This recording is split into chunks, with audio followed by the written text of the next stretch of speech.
Assalamualaikum warahmatullahi wabarakatuh. Perkenalkan, nama saya Arini. Saya dari Prodi Kabupaten Belitung tingkat 1. Di sini saya akan menjelaskan tentang cairan dan elektrolit.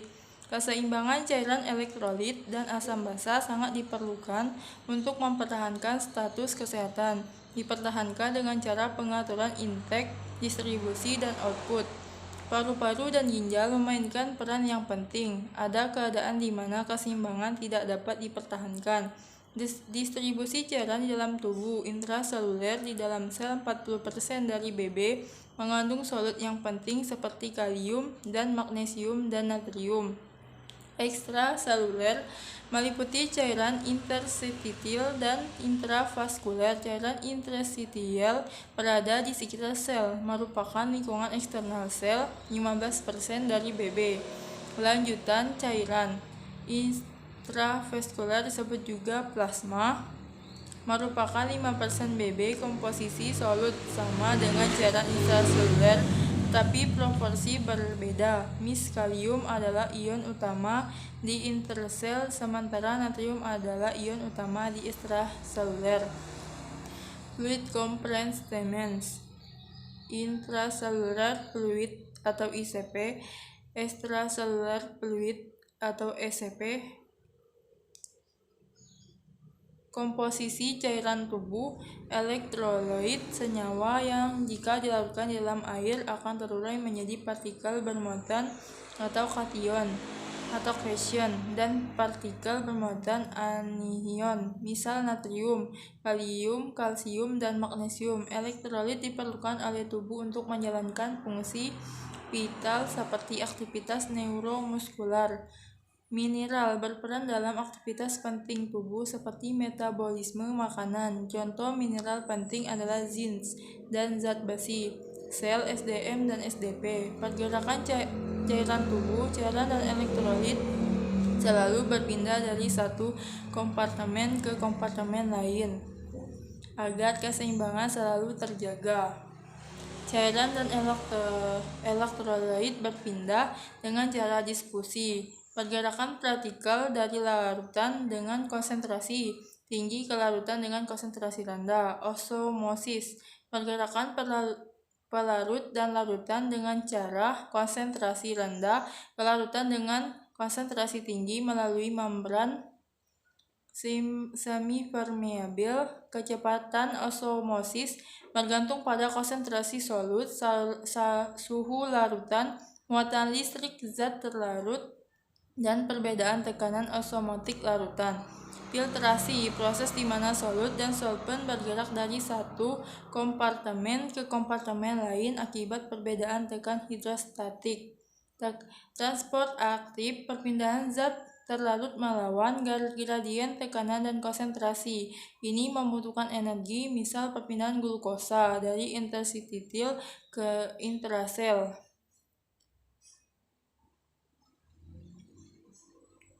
Osmolalitas menggambarkan tekanan osmotik. Cairan osmolalitas plasma sama dengan 280 sampai 295 mol/kg. Isotonis: larutan dengan osmolalitas sama dengan plasma. Hipotonis: mekanisme pengaturan cairan tubuh. Mekanisme homeostatis melalui organ ginjal, jantung, pembuluh darah, paru-paru, kelenjar pituitari, kelenjar adrenal, dan kelenjar paratiroid. Pengaturan volume cairan. Intake haus merupakan mekanisme tubuh untuk mempertahankan keseimbangan terhadap hilangnya air. Pengaturan cairan tubuh.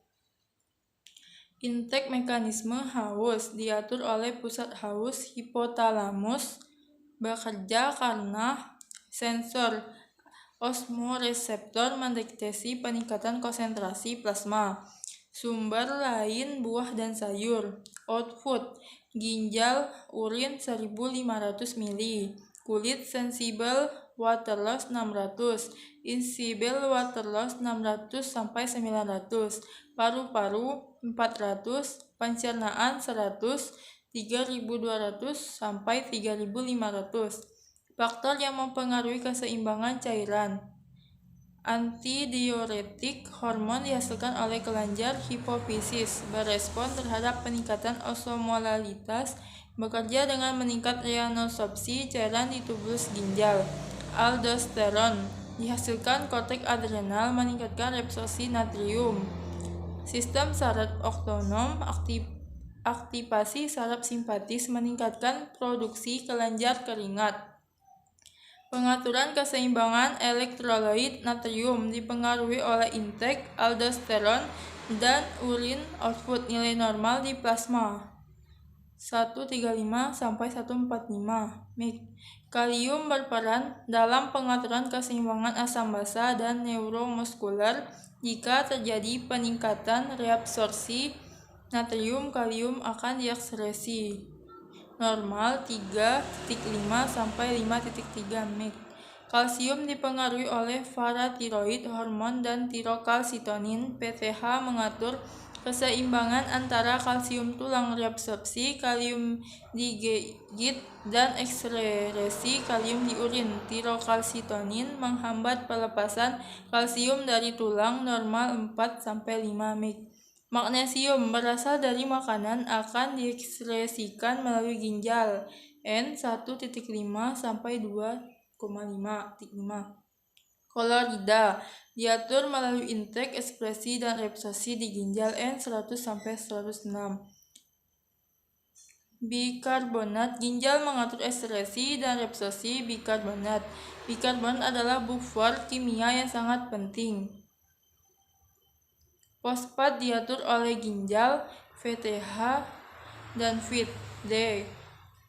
Keseimbangan asam basa dipengaruhi oleh konsentrasi ion hidrogen dalam plasma, menggambarkan keadaan di mana kecepatan pembentukan asam atau basa di dalam tubuh sama dengan kecepatan ekskresi asam atau basa. Diukur dalam bentuk pH darah 7,35 sampai 7,45. Gangguan keseimbangan cairan, kekurangan cairan, kelebih cairan, sindrom kompartemen ketiga, cairan bertumpuk di interstitial.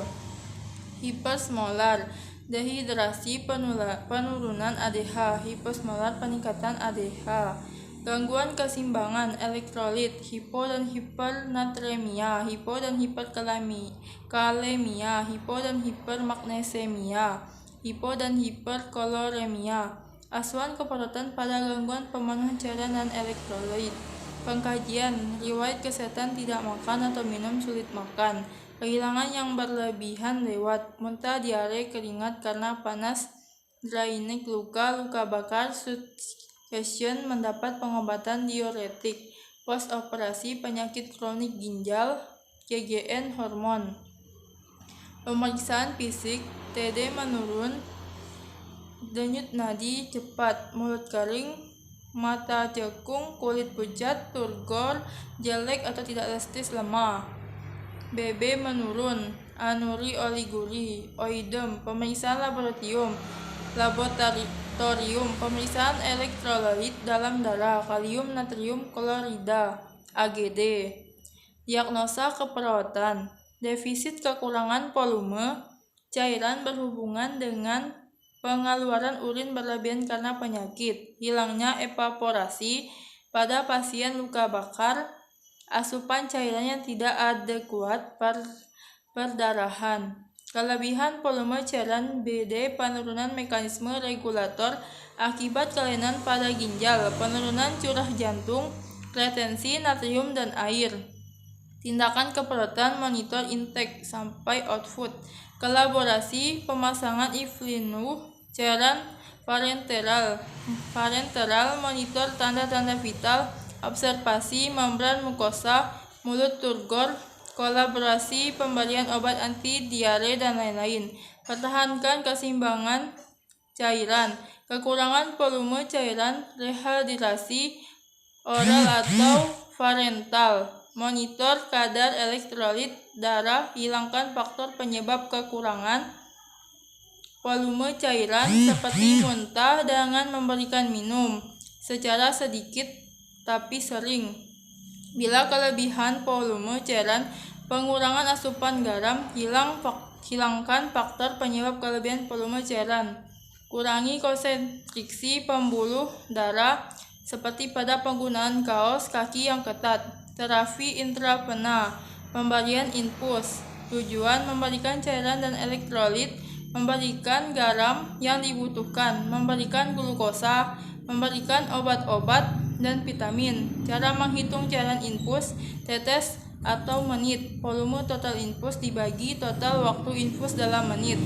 Reaksi transfusi, hemolitik, gaji, tubuh dingin, sakit kepala, demam, dyspnea, kenosis, sakit dada, takikardi, hipotensi, intervensi. Hentikan transfusi bilas dengan NS, lapor dokter. Kolaborasi crossmed darah, monitor TTP. Febris, kaji demam, dingin, mual, sakit kepala, muntah, diare. Intervensi sama dengan hemolitik.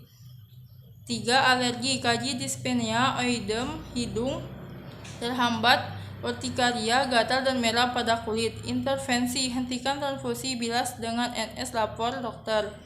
Kolaborasi, pemberian obat monitor TTP, 2 jenis transfusi darah. Red blood cells, packet cells, whole blood. Evaluasi kepetan dapat dilihat dengan mengukur indeks output selama 24 jam. Itulah yang sudah saya jelaskan. Sekian, terima kasih. Assalamualaikum warahmatullahi wabarakatuh.